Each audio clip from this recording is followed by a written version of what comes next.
Hortense Diftin est entrée dans la ronde. Bonjour Hortense. Bonjour Elena, bonjour tout le monde. Alors, vivre sans lait, ça signifie vivre sans quiche et ça n'est pas négociable. Mais non, Elena, arrêtons. Le lait, c'est la vie. Oui. Déjà, ça commence avec le nourrisson. Il doit sa survie, sa bonne santé à notre lait, notre bon lait maternel à nous les femmes. Hein.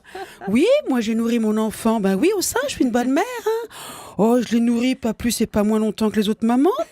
Que je dise pas de bêtises, laissez-moi réfléchir, je dirais que je l'ai nourri jusqu'à ses 8 ans à peu près. Normal quoi. Bah après ça devenait désagréable, il avait des dents, tout ça. Puis surtout, il voulait manger des cornflakes. Hein.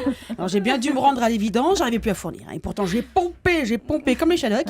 J'avais la machine, j'avais tout le tintouin, mais je pouvais plus. Hein. J'ai eu peur. Donc j'ai pas eu d'autre choix que d'acheter du lait. Voilà.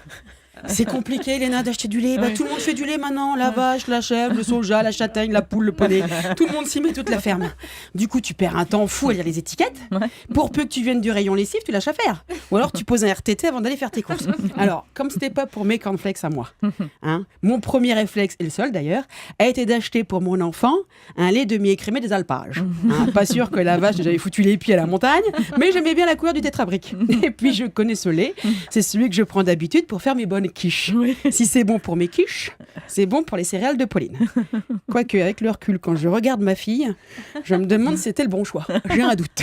Alors, on entend, le lait de vache, c'est pas bon pour la santé. D'ailleurs, l'homme est le seul animal qui boit le lait des autres animaux. Ah, c'est vrai. Je suis d'accord. Ouais. Mais enfin, l'homme est le seul animal que je connaisse qui fasse des quiches.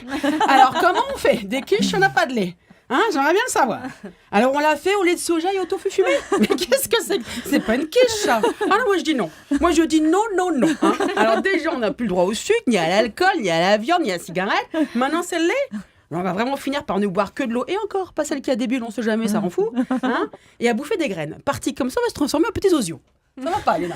Bon, bah écoutez, merci Hortense. Ce qui serait sympa, belle Normande que vous êtes, ce serait de mettre la recette de votre quiche, hein, la meilleure quiche du monde, j'entends, sur la page Facebook des Experts Urbains. Ok ? Ça marche, ça roule.